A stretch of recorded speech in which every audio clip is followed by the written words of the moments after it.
حضرت عائشہ صدیقہ رضی اللہ تعالیٰ عنہ فرماتی ہیں ایک عورت تھی اور اسے نبی پاک صلی اللہ تعالیٰ علیہ وسلم نے وہ کلمہ پڑھ کے مسلمان ہوئی، مدینہ طیبہ آ گئی تو حضور نے مسجد نبوی شریف میں اس کے لیے مکان ایک سادہ سا کمرہ ساتھ مسجد کے بنوا دیا، وہیں رہنے لگی۔ اکثر وہ سیدہ طیبہ کے پاس آتی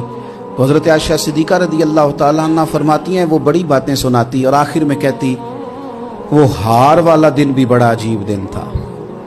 اور میرے رب کی قدرتوں کا دن تھا، وہ بھی بڑا عجیب دن تھا۔ سیدہ عائشہ صدیقہ رضی اللہ تعالیٰ عنہ ایک دن فرمانے لگی کہ تو ہار والے دن کا بڑا ذکر کرتی ہے، وہ کیا دن تھا؟ تو خاتون کہنے لگی اماں جی وہ دن تھا جب میرے رب پر بھروسہ اور مضبوط ہو گیا، جس دن میرا اپنے رب پر توکل اور بڑھا، میرے ایمان میں یقین میں اور پختگی آئی۔ کہنے لگی میں ایک گھر کی کنیز تھی، نوکرانی تھی، اس گھر میں ایک بچی تھی جس کے پاس سونے چاندی ہیرے جواہرات کا ہار تھا۔ اس زمانے میں چمڑے کے اوپر لوگ ہیرے جواہرات لگاتے تھے،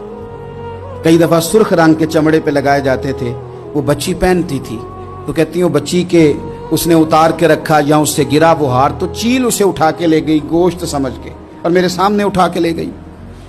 گھر والوں نے مجھ سے پوچھا، یہ بخاری میں موجود ہے،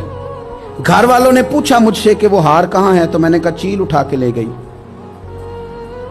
گھر میں کچھ چوری ہو جائے تو سب سے پہلا الزام کس پہ لگتا ہے؟ ملازمین پہ۔ کہتے انہوں نے مجھے بڑا مارا، بڑی تکلیف تھی، حتیٰ کہ میری شرمگاہ تک کی تلاشی لی، میری عزت اتنی خراب کی میں بتا نہیں سکتی۔ میرے نبی پاک صلی اللہ علیہ وسلم نے فرمایا سن لو، اگر سینگ والی بکری نے بغیر سینگ والی بکری کو تکلیف دی ہوگی نا تو قیامت کے دن اسے بھی بدلہ دینا پڑے گا کہ تیرے پاس سینگ تھے اور تو نے اسے مارا تھا۔ وہ خاتون عرض کرتی ہے سیدہ عائشہ کی خدمت میں کہ مجھے بڑا مارا، مجھے تکلیف دی، میں کہہ رہی تھی کہ میرے سامنے چیل لے گئی ہے پر وہ نہیں مان رہے تھے، اماں جی انہوں نے مجھے بڑا مارا۔ حضرت عائشہ صدیقہ کہتی ہیں پھر کیا ہوا؟ کہنے لگی اماں جی جب کوئی میرا مددگار نہ رہا، مجھے تکلیف دے رہے تھے، رسوا کر رہے تھے، تو میں نے اپنے رب سے مدد چاہی، میرے رب کی طرف میں نے توجہ کی، میں نے کہا مالک اب تو ہی میرا مددگار ہے۔ کہتی ہے وہ مجھے مار رہے تھے تو وہ چیل جو ہار لے گئی تھی